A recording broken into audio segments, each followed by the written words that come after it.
లేకపోతే బ్యాంకులకు రఘురామ టోకరా అంటూ ఇండ్ భారత్ థర్మల్ కంపెనీ పేరిట బ్యాంకులు కుచ్చుటోపి బ్యాంకుల నుంచి 1383 కోట్ల రుణాలు సొంత అవసరాలకు మళ్లింపు బ్యాంకుల ఫిర్యాదుతో రంగంలోకి సిబిఐ 2020 అక్టోబర్లో రఘురామ నివాసాలు కార్యాలయాల్లో సోదాలు కేసు విచారణపై 2022లో సుప్రీంకోర్టు నుంచి స్టే తెచ్చుకున్న రఘురామ తాజాగా స్టే కేసు విచారణకు అనుమతించిన అత్యున్నత న్యాయస్థానం దీంతో చర్చనీయాంశంగా మారిన రఘురామ మోసాలు అన్నటువంటి వార్తని హైలైట్ చేశారు. ఇండ్ భారత్ థర్మల్ పవర్ కంపెనీ పేరుతో రఘురామకృష్ణరాజు వివిధ బ్యాంకుల నుంచి దాదాపు 1383 కోట్ల రుణాలు తీసుకున్నారు. థర్మల్ పవర్ కంపెనీ ఏర్పాటు పేరుతో తీసుకున్న రుణాలు కంపెనీ అవసరాలకు వినియోగించకుండా వాటిని తన వారి ఖాతాల్లోకి తరలించి బ్యాంకులు నెత్తిని చేయబెట్టారు.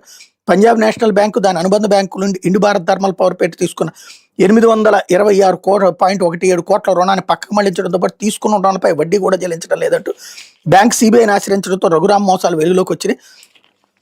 తీసుకున్న తనఖాగా పెట్టినటువంటి భూముల్ని మోసపూర్తంగా అమ్మేసుకోవడం 90% బొగ్గు కాలిపోయిందని చెప్పడం వంటి అక్రమాల నేపథ్యంలో పంజాబ్ నేషనల్ బ్యాంక్ ఫిర్యాదు మేరకు సిబిఐ కేసు నమోదు చేసి దర్యాప్తు ప్రారంభించింది.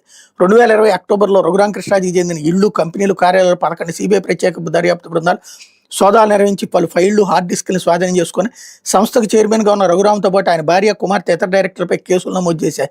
తీసుకున్న రుణాలు తిరిగి చెల్లించకపోవడంతో బ్యాంకులు దివాళా ప్రక్రియకు అనుమతి కోరుతూ national company law tribunal Hyderabad బెంచ్ని ఆశ్రయించే ఇండ్ భారత్ థర్మల్ 1383 కోట్ల రుణాన్ని బ్యాంకులకు చెల్లించాల్సి ఉండగా చాలా కాలంగా బకాయిలు చెల్లించడం లేదని పేర్కొన్నారు. అయితే కంపెనీ తనఖా పెట్టిన ఆస్తులు కేవలం 872 కోట్లు ఉండటంతో ఈ కంపెనీ దివాళా తీసినట్టుగా పరిగణించి దివాళా పరిష్కార ప్రక్రియ చేపట్టాలి. పంజాబ్ నేషనల్ బ్యాంక్ నేతృత్వం బ్యాంకును గత సాధ్యం ఎన్సీఎల్టీ అని ఆశ్రయించింది.